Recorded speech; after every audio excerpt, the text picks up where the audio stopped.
Hello my dear friend, my name is Akash Verma. तो हमने previous video में हमने जब प्लूरा के जो दोनों के दोनों लेयर्स देख रही थी, ठीक है। तो हमने जो प्लूरा को उसको 4 पॉइंट में हमें टोटल 6 पॉइंट में स्टडी करना था, तो 2 पॉइंट कंप्लीट हो गए थे। तो इंट्रोडक्शन में जो क्या होता है, जो प्लूरा होती है वो सीरस मेम्ब्रेन होती है जो हमारे फ्लैटेंड एपिथेलियम के द्वारा कवर की जाती है। एंड जो जो फ्लैटेंड एपिथेलियम होती है वो एक सीरस फ्लूइड का सिक्रीजन करती है। एंड जो सीरस फ्लूइड होता है उससे हम प्लूरल फ्लूइड भी कहते हैं, ठीक है।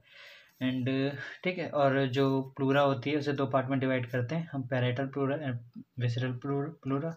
एंड जो पैरेटल होती है वो आउटर होती है और ये पेन सेंसिटिव होती है और ये डेवलप होती है somatic part of the lateral somatic part of lateral plate of the mesoderm से, ठीक है।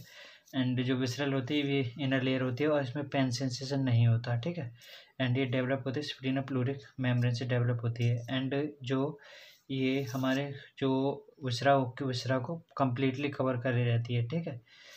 एंड जो पैरेटल प्लूरा होती है उसे 4 पार्ट में डिवाइड करते हैं, costal pleura, diaphragmatic pleura, mediastinal pleura, cervical pleura. And जो कोस्टल प्लूरा होती है वो हमारे जो एंटीरियल जो जो किसके द्वारा लाइन किए जाते हैं, रिब को लाइन करती है, कोस्टल कार्टिलेज को और इंटरकोस्टल स्पेस को।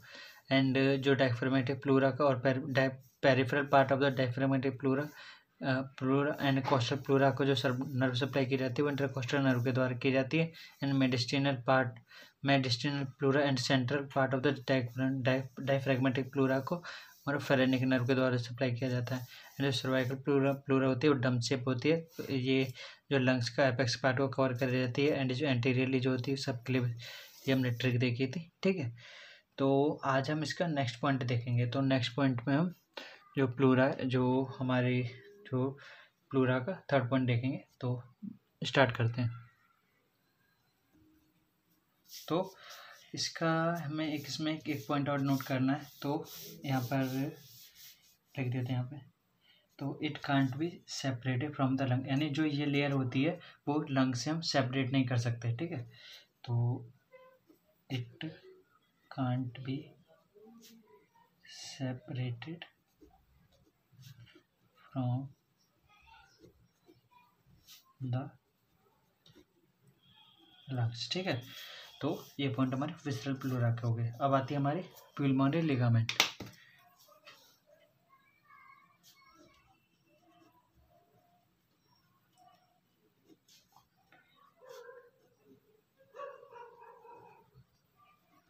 तो जो हमारा प्यूल्मोनरी लिगामेंट होता है वो क्या काम करता है, जो प्लूरल कैविटी होती है, मैं समझाता हूँ क्या। तो जो हमारा हाइलम होता है ना, तो मैं समझाता हूँ पहले प्यूल्मोनरी लिगामेंट होता क्या है। तो जो हमारा हाइलम है,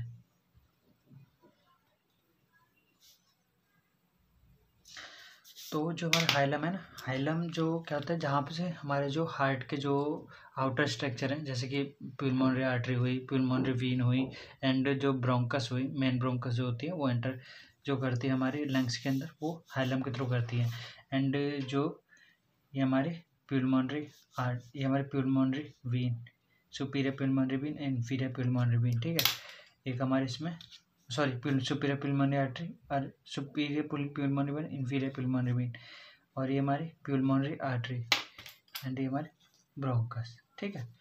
तो क्या होता है, जब हमारे जब कभी जो हमारे जो प्रेशर जब हमारे आर्टीरियल प्रेशर, जो भी क्या मतलब है कि जब ब्लड के जब हमारी वीन होती है ना, वो वीन एक्सपेंड करती है, यानी जब वीनस रिटर्न होता है हमारा ब्लड का, जब ब्लड लंग से बाहर आता है, तो जो ये वीन होती है ना वो फैल जाती है। फैलने के कारण अगर ये फैल जाएंगे तो जो हमारा हाइलम पे प्रेशर, जब प्रेशर बढ़ेगा, प्रेशर बढ़ने का क्या कारण, प्रेशर बढ़ने के वजह से क्या होगा, जो हाइलम जो है इस पर प्रेशर बढ़ने की वजह से क्या होता है, इसके ब्रेक होने के चांसेस होते हैं। तो इसको स्टेबल रखने के लिए जो हमारे प्यूल्मोनरी लिगामेंट होता है, तो ये क्या काम करता है, जैसे ये इसमें प्रेशर बढ़ा तो यहाँ से ये इस एरिया से थोड़ा फैल जाता है, तो इसका क्या जो प्रेशर है वो धीरे धीरे करके रिड्यूस हो जाता है, यानी सबके समय एरिया बड़े होने से जो प्रेशर है वो डिक्रीज हो जाएगा, क्योंकि क्या होगा, हमारा pressure indirectly proportional to volume, तो वॉल्यूम बढ़ गया तो हमारा प्रेशर क्या हो जाता है, कम हो जाता है। तो इस तरह से हमारा जो प्यूल्मोनरी लिगामेंट होता है वो हमारे जो हाइलम में जो वीनस रिटर्न होता है उसके प्रेशर को कम कर देता है, ठीक है। तो ठीक है, एंड जो ये जो प्यूल्मोनरी लिगामेंट होता है ये क्या होता है, यहाँ पर जो विसरल प्लूरा होती है एंड पैरेटल प्लूरा होती है, ये दोनों के दोनों नीचे की साइड आ करके ये दोनों ही मिलकर, यानी ये जो वैसे विसरल प्लूरा होते हैं पैरेटल प्लूरा होती है, दोनों मिलकर के हमारी ये प्यूल्मोनरी लिगामेंट का फॉर्मेशन करती हैं, ठीक है। तो ये दो पॉइंट आप याद रखना। तो क्या फर्स्ट पॉइंट क्या है ये, तो द प्लूरल कैविटी एक्स्ट। तो फर्स्ट पॉइंट क्या है, तो जो ये हमारा प्यूल्मोनरी लिगामेंट जो होता है ये हमारा किससे बना होता है, ये हमारा वो प्यूल्मोनरी लिगामेंट से बना होता है, ठीक है। तो फर्स्ट पॉइंट हम ले लिखते हैं कहाँ से कहाँ तक एक्सटेंड करता है। तो हमारा जो प्यूल्मोनरी लिगामेंट होता है तो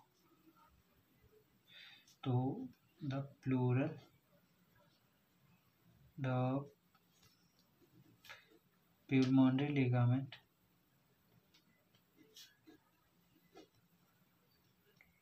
लिगामेंट कहाँ से ये एक्सटेंड करता है, extend down as a fold of, कैसे यानी जो किसका फोल्ड होता है, हमारा pleural cavity, as a fold of pleural cavity, ठीक है। प्लूरल कैविटी के रूप में जो प्यूल्मोनरी लिगामेंट डाउन करता है कहाँ, ठीक है। And this fold is called, इस फोल्ड को क्या कहते हैं, दिस फोल्ड इज कॉल्ड प्यूल्मोनरी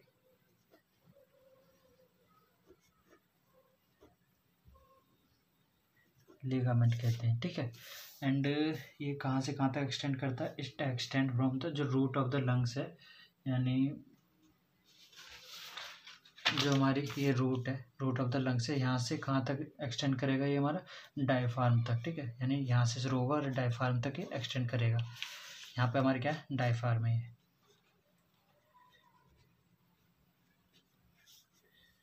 ठीक है, डायफ्राम तक एक्सटेंड करता है। तो सेकंड पॉइंट ये हमारा, it extends from root of the lungs से कहाँ तक, टिल डायफ्राम तक,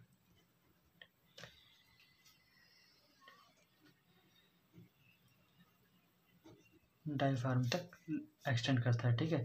एंड ये कहाँ कहाँ पे लाया करता है, तो बीच में होगा, यानी जो हमारे जो लंग्स है हमारे, यानी हमारे इधर की साइड में हमारे लंग्स होंगे, बीच में मेडिस्टिनम होगा और मेडिस्टिनम होगा, तो जो हमारी प्लूरा बीच में होती है, यहाँ इन दोनों के बीच में मेडिस्टिनल प्लूरा, तो जो ये प्लूरा है ना, तो ये बीच में प्रेजेंट है, तो कहाँ पे प्रेजेंट है, जो ये प्यूल्मोनरी लिगामेंट कहाँ प्रेजेंट है, मेडिस्टिनम एंड लंग्स के बीच में प्रेजेंट है। तो प्रेजेंट बिटवीन, यहाँ एक नया पॉइंट बना देते हैं, इट प्रेजेंट बिटवीन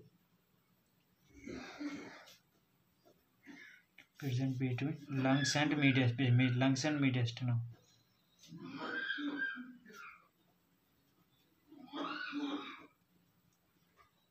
यानी जो लंग्स होते हैं एंड मेडिस्टिनम होता है उन दोनों के बीच में ही प्रेजेंट होती है, ठीक है। तो आपको ये पॉइंट याद रखना है। एंड ठीक है, तो अब इसके क्लिनिकल आता है, क्या होता है, तो हमने क्या बताया था, तो ये क्या काम करता है, तो क्या करते हैं, it provides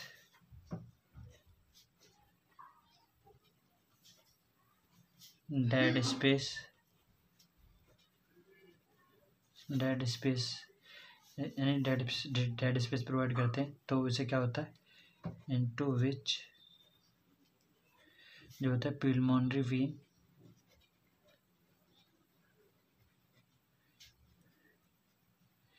can expand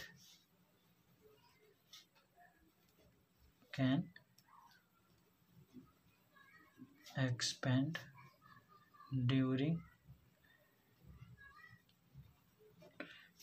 increased venous return.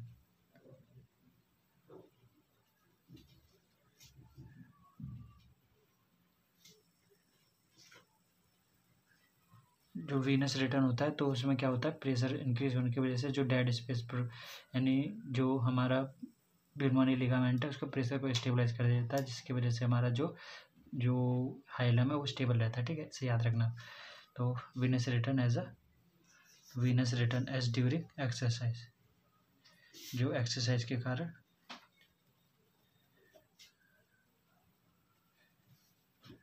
ठीक है, तो ये होता है हमारा, है ना। अब आता है हमारा फोर्थ पॉइंट। तो फोर्थ पॉइंट है हमारा रेसेस।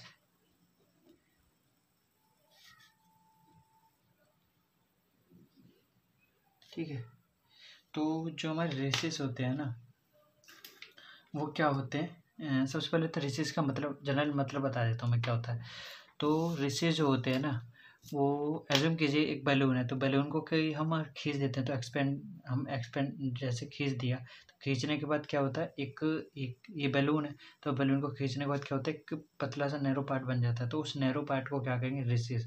यानी जो एक्सपेंडेड पार्ट जो होता है हमारा, यानी जो पतला सा पार्ट होता है खींचने की वजह से, तो उस पतले से पार्ट को हम क्या कहेंगे, रेसेस। यानी एक्स्ट्रा पार्ट, यानी जो साइड में हमारे साइड में हो, यानी खींचने की वजह से कुछ भी वजह से, यानी जो हमारी प्लूरल कैविटी से थोड़ा अलग प्रेजेंट हो, एंड जो हमारा प्लूरल कैविटी जिसमें हमारा प्लूरल फ्लूइड ना भरा हो, तो उसे हम क्या कहेंगे, रेसिस कहेंगे। ठीक है, तो प्लूरल रेसिस कहेंगे। ठीक है, तो ये क्या होता है हमारा, ये हमारा इट इज़ एक्सपेंडेड। तो हमारा ये क्या होता है, इट इज़ एक्सपेंडेड। जो हमारा एक्सपेंडेड होता है ना, एक्सपेंडेड जो प्लूरल कैविटी होती है वो एक्सपेंड कर देती है, जिसकी वजह से हमारी प्लूरल रेसिस बनती है। ठीक है, तो it is expanded region of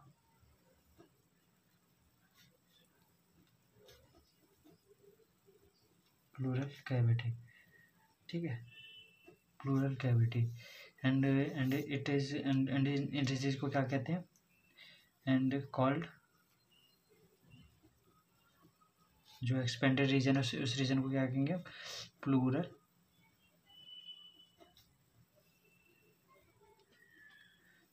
racist कहेंगे। ठीक है, प्लूरल रेसिस कहते हैं। ठीक है, एंड जो हमारी प्लूरल रेसिस होती है वो क्या होता है, इसे हम अब एक चीज़ समझाता हूँ मैं। तो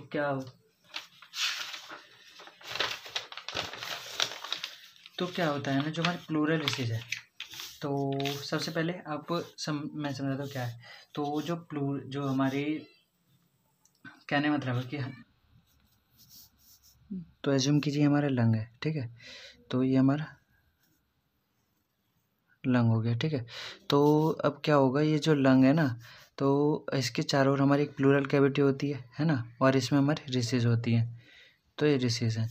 अब क्या होगा, हमारे इंस्पिरेशन यानी एयर इनसाइड आएगी, इंस्पिरेशन में एयर इनसाइड आएगी, तो इनसाइड आने से क्या होगा, जो लंग का वॉल्यूम इंक्रीज होगा, लंग का वॉल्यूम इंक्रीज होने से क्या होगा, जो हमारी जो प्लूरल कैविटी है वो उसके जो प्लूरल कैविटी में इसका जो लंग का साइज इंक्रीज होगा, तो साइज इंक्रीज होने से क्या है, जो ये भी ये नीचे की साइड आएगा, जो लंग है हमारा वो साइज इंक्रीज हुआ, इंक्रीज होने से क्या होगा, ये फैलेगा चारों तरफ और ये नीचे की साइड भी आएगा। तो नीचे की साइड आने पर क्या होगा, तो ये जो प्लूरल का जो कैविटी का जो स्पेस है वो घेर लेगा, यानी इसे कवर कर लेगा, यानी जो प्लूरल कैविटी का जो स्पेस है उसे यानी यानी उसे हमारे लंग के द्वारा ऑक्यूपाई कर लिया जाएगा, उसे भर दिया जाएगा। तो इस यानी इंस्पिरेशन में क्या होगा, लंग जो है रिसेस को कवर कर लेगा, यानी घेर देगा उसके स्पेसिस को। तो जो घेरा हुआ स्पेस है ना, और ठीक है, इंस्पिरेशन में सारे स्पेस को घेर लेगा। तो लंग क्या होगा, अब क्या होगा, एक्सपिरेशन। अब एक्सपिरेशन में क्या होगा, लंग जो नॉर्मल आ जाएगा, नॉर्मल आने से क्या होगा, जो साइज जो होगा लंग का वो नॉर्मल हो जाएगा। नॉर्मल होने पर क्या होगा, जो इसकी एयर है वो आउटसाइड हो जाएगी, एंड जो हमारे जो रिसेस का जो स्पेस है वो खाली हो जाएगा लंग से, यानी लंग्स जो अपने नॉर्मल पोजीशन पे आने पर जो स्पेस जो घिरा हुआ है वो खाली हो जाएगा। मतलब कि कैसे, एज्यूम कीजिए लंग ये हमारी प्लूरल कैविटी है, तो लंग्स ने इसके चारों तरफ कवर कर लिए सारे के सारे, तो इसने इस तरह से स्पेस को घेर लेता है, रिसेस के स्पेस को घेर लेता है ये, ठीक है। तो ये रिसेस के स्पेस को घेर लेता है, यानी रिसेस के स्पेस भर दिया जाता है किसके द्वारा, लंग्स के द्वारा, नहीं लंग्स के द्वारा, किस में, इंस्पिरेशन में। तो इंस्पिरेशन में हमारा भर दिया जाता है। तो अब हमें रिसेस को देखना है, तो रिसेस को देखने के लिए सबसे बढ़िया क्या होता है, तो रिसेस को हम कब देख सकते हैं, जब वो एक्सपिरेशन में हो। तो एक्सपिरेशन में क्या होगा, लंग नॉर्मल कंडीशन पे होगा और रिसेस जो होती हैं वो लंग्स के द्वारा भरी नहीं जाएंगी। तो रिसेस को हम इजीली देख सकते हैं कि हाँ, कि जो रिसेस कहाँ पर प्रेजेंट है। तो हमें रिसेस को कब देखा जाएगा, जब हमारा एक्सपिरेशन होगा। तो हम देखते हैं कब, सीन्स करते हैं कब, जब हम एक्सपिरेशन वाली कंडीशन में हम जो रिसेस को देखते हैं, ठीक है। तो ये चीज़ ध्यान रखना।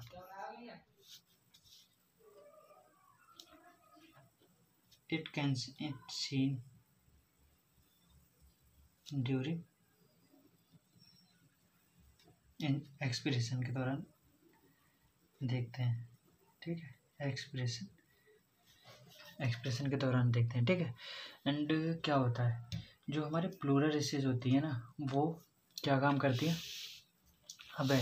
अब क्या होगा, हमारी जो अब एक्सरसाइज करते हैं, यानी जैसे कि हमारा हार्ट जो है एक्स्ट्रा एक्सपेंड होता है, यानी जैसे कि हम एक्सरसाइज के ड्यूरिंग एक्सरसाइज के टाइम में, तो हम क्या होता है, हमारा हार्ट तेज हार्ट बीट, तेज हमारे लंग्स में एयर जाती है एंड आउटसाइड भी एयर जाती है। तो हमारा जो हार्ट जो वो ज़्यादा फैलता है। तो ज़्यादा फैलने की वजह से क्या होता है, तो ये जो प्लूरल कैविटी होती है, जो हमारी रिसेस होती हैं, वो रिसेस क्या काम करती हैं, जो लंग्स को ना फैलना जो होता है वो ईजी करवा देती हैं। तो एक ये एक्स्ट्रा स्पेस प्रोवाइड करते हैं, यानी जब भी लंग्स हमारा एक्स्ट्रा हमारा जब भी फूलेगा, यानी जब भी एक्सपेंड करेगा, तो एक्स्ट्रा लंग्स को हमारे इसके द्वारा स्टेबलाइज किया जाता है, रिसेस के द्वारा। यानी एक्स्ट्रा जो लंग्स हमारा एक्सपेंड करेगा, तो उस एक्सपेंडेड पार्ट को हमारा स्टेबलाइज किया जाता है किसके द्वारा, रिसेस के द्वारा, जिससे कि हमारे जो लंग्स है वो जो प्लूरल कैविटी है उसको फाड़े नहीं वगैरह। तो कुल मिला के जो हमारे जो रिसेस है वो हमारे लंग्स को जो होता है एक्सपेंड होने में हेल्प करती हैं, ठीक है। तो याद रखना है थर्ड पार्ट। तो ये क्या करती हैं, रिजर्व करती हैं स्पेस किसके लिए, यानी इंस्पिरेशन के दौरान, जब हमारा हार्ट जो लंग्स है वो क्लियरली हमारा हार्ट लंग्स जो है वो ठीक से एक्सप्रेशन और इंस्पिरेशन कर सके, ठीक है। तो इट रिजर्व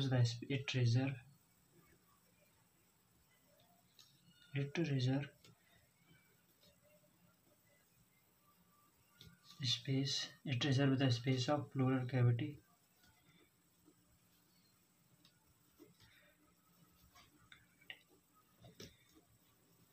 during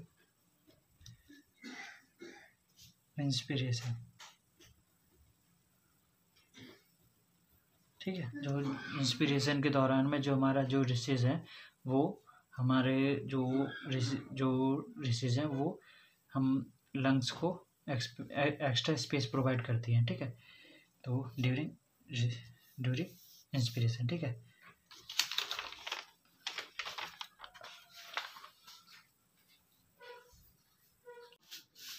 तो जो हमारी रिसेस है वो 2 टाइप की होती हैं। एक होती है हमारी कोस्टो डायफ्रेगमेटिक, एक होती है हमारी कोस्टो मेडिस्टिनल रिसेस। तो रिसेस हमारी 2 टाइप की होती हैं। फर्स्ट हमारी costodiaphragmatic and second is costomediastinal. First तो रिसेस हमारी 2 टाइप्स की होती है, 2 टाइप्स। फर्स्ट हमारी कोस्टो डायफ्रेगमेटिक, कोस्टो डायफ्रेगमेटिक, ठीक है। जो कोस्टो डायफ्रेगमेटिक होती है, तो जो हमारी कोस्टो डायफ्रेगमेटिक रिसेस होती है वो, यानी सबसे पहले तो हम इसका मतलब समझ लेते हैं। तो डायफ्रेगमेटिक यानी कोस्टो मतलब यानी जो कोस्टल प्लूरा होती है एंड डायफ्रेगमेटिक प्लूरा होती है, तो उन दोनों के बीच में लाया करती है, ठीक है।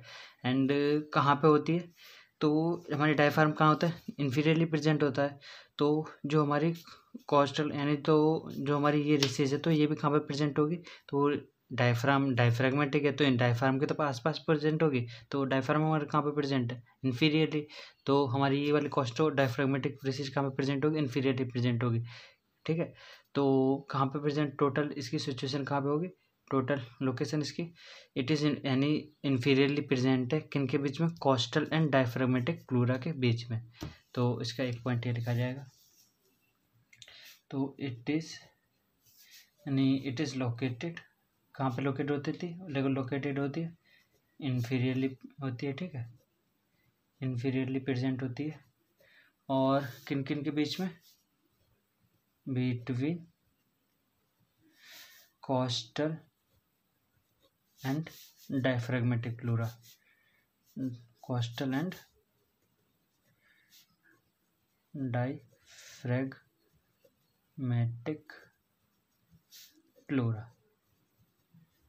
ठीक है, इन दोनों के बीच में प्रेजेंट होती है हमारी कोस्टो डायफ्रैगमेटिक प्लूरा। ठीक है, तो रिसिस, कोस्टो डायफ्रैगमेटिक रिसिस हमारी किन किन के बीच में प्रेजेंट होती है, हमारी costal cartilage and diaphragmatic pleura के बीच में प्रेजेंट होती है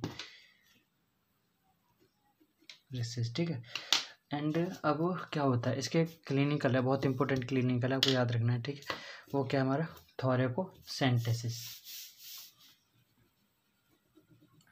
थोरैकोसेंटेसिस।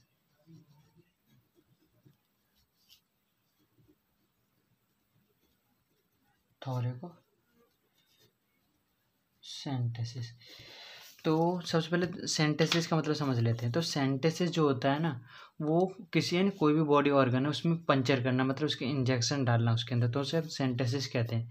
यानी सेंटेसिस एक जनरल टर्म है। तो वो क्या है, सेंटेसिस का मतलब क्या है, किसी भी चीज़ में यानी कोई सी भी ऑर्गन हुआ या बॉडी पार्ट हुआ उसके अंदर में इंजेक्शन डालना, पंचर करना उसे, तो उसे क्या कहते हैं, सेंटेसिस कहते हैं। एंड थोरैको मतलब थोरैक्स के अंदर सेंटेसिस, तो यानी थोरैक्स के अंदर में इंजेक्शन डालना, तो हम क्या कहते हैं, थोरैकोसेंटेसिस कहते हैं। तो क्या होता है थोरैकोसेंटेसिस में, इसमें क्या होता है, एक्सेस जो हमारा एक्सेस फ्लूइड होता है, यानी कि सबसे पहले क्या हुआ, हमारा प्लूरल इफ्यूजन हुआ। प्लूरल इफ्यूजन में क्या हुआ, हमारे प्लूरल कैविटी में एक्सेस फ्लूइड बन गया। एक्सेस फ्लूइड बनने के बाद उस फ्लूइड को अब हमें बाहर भी निकालना है, यानी एक्सेस फ्लूइड अगर नहीं निकाले तो फिर प्लूरल इफ्यूजन होगा। तो प्लूरल इफ्यूजन में क्या करते हैं हम, जो एक्सेस फ्लूइड है प्लूरल कैविटी में उस फ्लूइड को निकालते हैं। तो जो फ्लूइड निकालते हैं, तो उस फ्लूइड को निकालने का जो प्रोसेस, उसे क्या कहते हैं, थोरैकोसेंटेसिस कहते हैं। तो क्या होता है इसको, excess fluid is aspirated कहाँ से एस्पिरेटेड किया जाता है, फ्रॉम द प्लूरल कैविटी से। ठीक है, तो प्लूरल कैविटी से हमें जो ये फ्लूइड है वो क्या मतलब बाहर निकाला जाता है। तो ठीक है, अब क्या होता है, तो हमारे कोस्टो डायफ्रैगमेटिक जो रिसिस होती है वो हमारी क्या मतलब है कि सबसे बड़ी रिसिस होती है। एंड ये दो पार्ट में डिवाइड होती है। हमारे राइट लंग में तो right diaphragmatic recess and left lung में तो लेफ्ट डायफ्रैगमेटिक रिसिस। अब क्या होगा, तो इस रिसिस में जो फ्लूइड है, तो उस फ्लूइड को हमें निकाला जाता है। तो वो कहाँ से निकाला जाता है, तो उस जो लोकेशन है उसकी, सबसे पहले तो हम ये देखते हैं कोस्टो डायफ्रैगमेटिक जो रिसिस है कहाँ पे प्रेजेंट होती है। तो ये कहाँ पे प्रेजेंट होती है और कितनी बड़ी होती है। तो ये हमारी जो वर्टिकली यानी इसकी जो लंबाई होती है, तो उसकी लंबाई कितनी होती है, वर्टिकली जो इसकी लंबाई होती है वो कितनी होती है, अप्रोक्सीमेटली 5 सेंटीमीटर होती है। ठीक है, 5 सेंटीमीटर होती है। एंड ये किन किन के बीच में लाया करती है, and lies between vertically 5 centimetre होती है। कहाँ पे लाई करती है, ये जो 8th 9th एंड 10th जो रिब होती हैं उसके अपोजिट लाई करती है। 8 to 10th जो रिब होती हैं वो कहाँ पर, यानी जो 8 10 और 8 10 रिब होती हैं उसके जो अपोजिट लाई करती है, और किसके साथ में, यानी जो मिड एक्सिलरी लाइन होती है हमारी उसके साथ में प्रेजेंट होती है। तो अलोंग विथ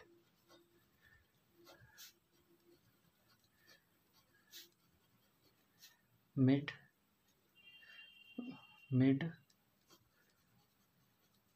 एक्सिलरी लाइन, मतलब समझाता हूँ कैसे। तो एज्यूम कीजिए हमारी यहाँ से मिड एक्सिलरी लाइन है,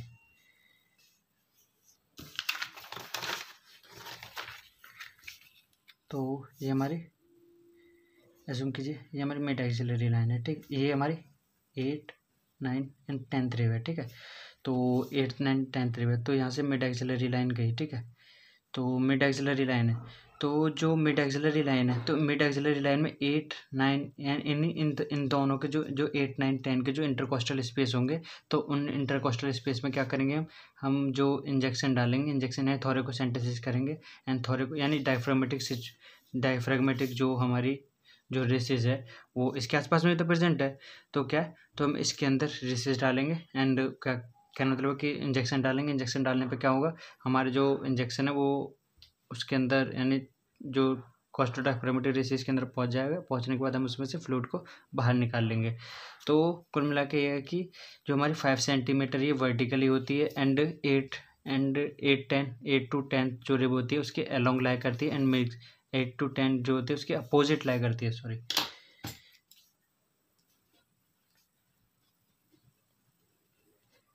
अपोजिट लाई करती है 8, 10 जो 8 यानी लाइज अपोजिट टू 8 से 10 जो रिब होती है उसके अपोजिट लाई करती है एंड मिड एक्सिलरी लाइन के अलोंग लाई करती है।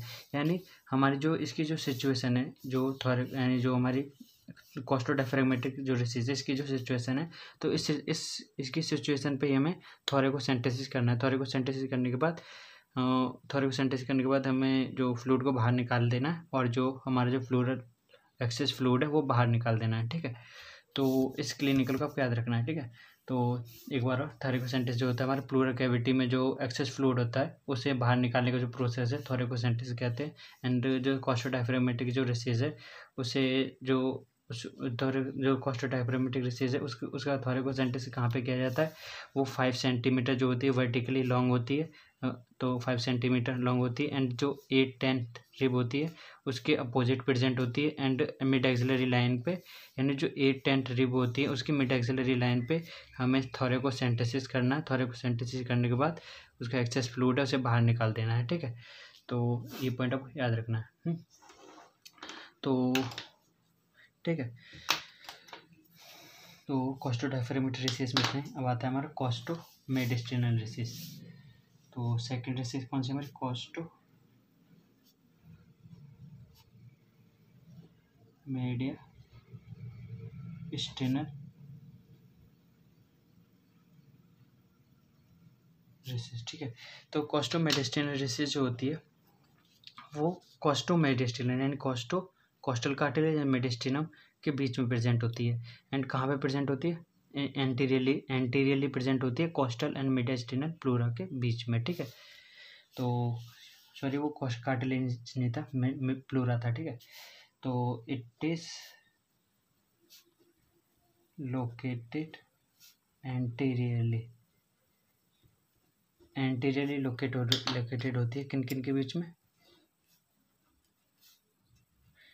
प्रेजेंट होती है कोस्टल एंड मीडियस्टिनल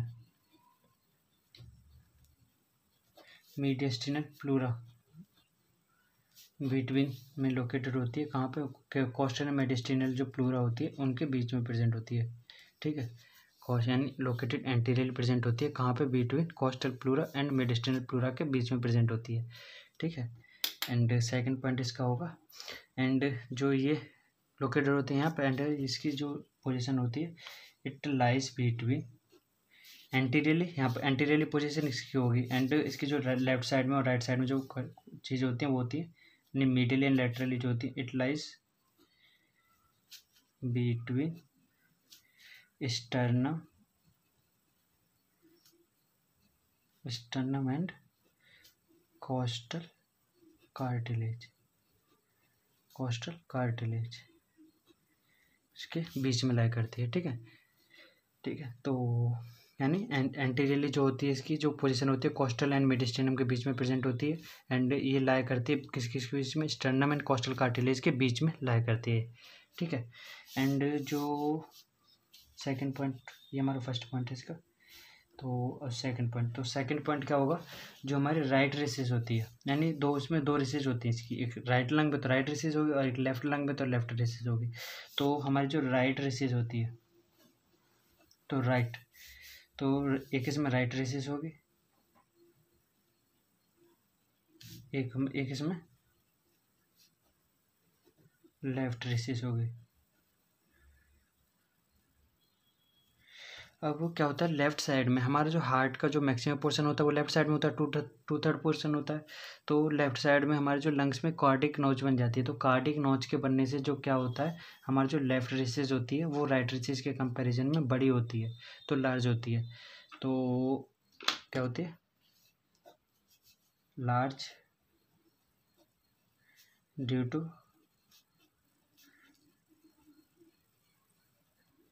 प्रेजेंस ऑफ, किसकी प्रेजेंस के कारण, कार्डिक नोच के कारण, कार्डिक नोच के कारण, जो कार्डिक नोच की जो कार्डिक नोच होती है उसकी प्रेजेंस के कारण जो हमारी जो रेसिस होती है, लेफ्ट रेसिस होती है वो बड़ी होती है, ठीक है। एंड जो राइट रेसिस होती है हमारी छोटी होती है। एंड ये हमारी राइट रेसिस राइट लंग में लाया करती है, लेफ्ट रेसिस लेफ्ट लंग में लाया करती है, ठीक है। एंड जो अब इससे क्या होगा, हम हमारी जो लेफ्ट रेसिस अब छोटी हो, लेफ्ट रेसिस हमारी बड़ी होगी, राइट रेसिस छोटी हुई, तो इससे क्या हुआ, जो अब क्या हुआ, जैसे कि हमारे क्या क्या कहते हैं, हमारे लंग ने जो एक्सप्रेशन किया, यानी एक्सपीरेशन किया, यानी एयर इनसाइड ली, तो सॉरी इंस्पिरेशन किया, तो इंस्पिरेशन किया तो एयर इनसाइड ली, तो एयर इनसाइड लेने पे क्या होगा, हार्ट जो लंग्स है, लंग्स का क्या होगा, उसका वॉल्यूम इंक्रीज होगा, तो वॉल्यूम इंक्रीज होगा तो हमारी जो रेसेस हैं वो भरेंगी, तो लंग्स में, यानी अब क्या है, इसका साइज तो बड़ा है, इसका साइज तो छोटा है, तो सबसे पहले कौन बढ़ेगी, तो जिसकी, यानी जिसका साइज छोटा है वो बढ़ जाएगी पहले, क्योंकि उसकी जगह ही कम है, तो जगह कम है तो वो इजीली बढ़ जाएगा, और जिसका जिसका एरिया बड़ा है तो उसका जो जो कहना मतलब है कि लंग्स जो है उसे उसे उसे भरने के लिए ज़्यादा लंग्स का पार्ट चाहिए। तो क्या होता है, जो नॉर्मल यानी क्विक ब्रीथिंग होती है, नॉर्मल ब्रीथ यानी बहुत यानी क्विक ब्रीथिंग होती है, तो उसके दौरान में जो हमारी लंग्स होते हैं वो राइट रेसिस को तो कम्प्लीटली भर लेते हैं, बट लेफ्ट रेसिस कम्प्लीटली नहीं भर पाती। तो इसका एक पॉइंट है।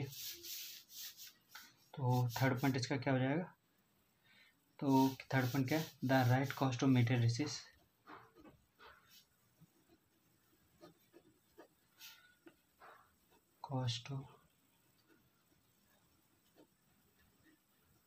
मेडिस्टिनल, जो राइट कॉस्टोमेडिस्टिनल रेसिस होती है उसका साइज छोटा होता है, ठीक है। यानी तो ये किसके द्वारा भर दी जाती है, लंग्स के द्वारा। इस recess is possibly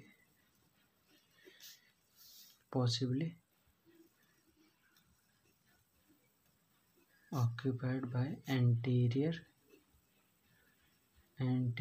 margin of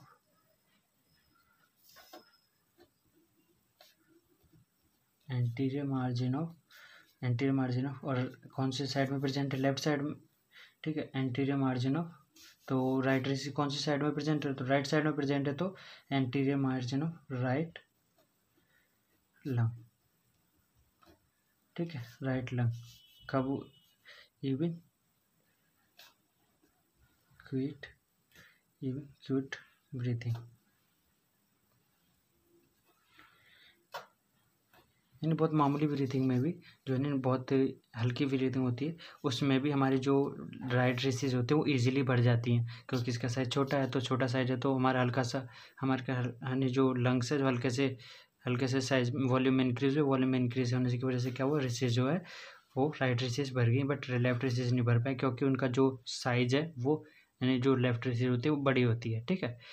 and अब इसकी जो पोजीशन, अगर पोजीशन देखी जाए तो हमारी जो, तो इसकी पोजीशन देखी जाए तो पोजीशन जो होती है हमारी कॉस्टोडायफ्रैग्मेटिक एंड कॉस्टोमेडिस्टिनल की, तो वो बताता हूँ कहाँ पे होती है। तो एज्यूम कीजिए हमारी रिब केज है, ठीक है, तो हमारी रिब केज है, ये हमारी स्टर्नम होगी, ठीक है। ये स्टर्नम वाला पोर्शन हो गया और ये हमारी रिपकेज हो गई। तो जो हमारी कॉस्टोडायफ्रैग्मेटिक जो हमारे सबसे पहले कॉस्टोमेडिस्टिनरेसिस, तो कॉस्टोमेडिस्टिनरेसिस होती है वो यहाँ पे लाई करती है हमारी स्टर्नम के पास में। कहाँ पे? स्टर्नम एंड कॉस्टल कार्टिलेज के बीच में लाई करती है। एंड जो इसकी जो लोकेशन होती है कहाँ पे? एंटीरियरली प्रेजेंट होती है कॉस्टो एंड मेडिस्टिनल प्लूरा, यानी मीडियल एंड लेटरल साइड में क्या प्रेजेंट होता है? Costal and medial and lateral side में प्रेजेंट होती है हमारी प्लूर, यानी जो लोकेशन होती है इसकी कॉस्टल कार्टिलेज मेडिस्टिनल प्लूरा के बीच में प्रेजेंट होती है। एंड जो एंटीरियर यानी जो इसकी जो पोजिशन यानी कहाँ पे लाई करती है? जो स्टर्नम यानी जो स्टर्नम एंड कॉस्टल कार्टिलेज जो यहाँ पर है तो वहाँ पे लाई करती है। एंड बीच में यानी लोकेटेड होती है किसके बीच में? कॉस्टल एंड मेडिस्टिनल प्लूरा के बीच में लोकेटेड होती है। एंड स्टर्नम एंड कॉस्टल कार्टिलेजिस के बीच में लाई करती है। ठीक है, तो इसे याद रखना है। एंड जो आती है हमारी सेकंड आती है हमारी कॉस्टोडायफ्रैग्मेटिक रेसिस। तो कॉस्टोडायफ्रैग्मेटिक रेसिस जो होती है वो हमारी लाई करती है यहाँ पर। तो यहाँ पे हमारे कॉस्टोडायफ्रैग्मेटिक रेसिस होती है यानी कॉस्टल कार्टिलेज एंड डायफ्राम के बीच में। यहाँ पे हमारा डायफ्राम और कॉस्टल कार्टिलेज यहाँ पे, तो इन दोनों के बीच में हमारी जो हमारी क्या मतलब है कि डायफ्रामेटिक जो प्लूरा वो नीचे की साइड होगी, तो डायफ्रामेटिक प्लूरा और कॉस्टल प्लूरा हमारी यहाँ पर होगी। तो इन दोनों के बीच में हमारी क्या होती है? ये कॉस्टोडायफ्रामेटिक रेसिस लाई करती है। तो ठीक है, एंड ये भी राइट एंड लेफ्ट पार्ट में डिवाइड होती है। तो इसे याद रखना है इस तरह से। जो हमारी कॉस्टोमेडिस्टिनल रेसिस होती है वो हमारी स्टर्नम एंड कॉस्टल कार्टिलेज के बीच में लाई करती है। एंड जो कॉस्टोडायफ्रामेटिक प्लूरा होती है वो हमारी वो लाई करती है किन के बीच में? Located inferiorly between costal and diaphragmatic pleura के बीच में लाई करती है। तो ये हमारी कॉस्टोडायफ्रैग्मेटिक रेसिस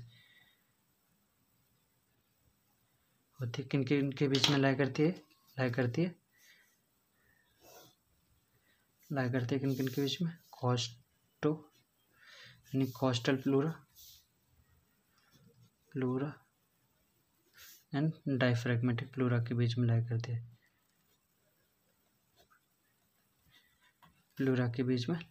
है। सेम है ये भी। ये हमारी कॉस्टोमेडिस्टिनल रेसिस होती है, ये लाई करती है हमारी किन के बीच में? ये लाई करती है हमारी स्टर्नम एंड कॉस्टल कार्टिलेज के बीच में लाई करती है। स्टर्नम एंड कॉस्टल कार्टिलेज के बीच में लाई करती है। ठीक है, एंड नेक्स्ट वीडियो, तो this is all about the recess of the pleura. And next video में हम इसकी blood supply and nerve supply को फिनेंगे। एंड जो हम प्लूरा को कंप्लीट फिनिश हो जाएगा हमारा प्लूरा वाला पार्ट।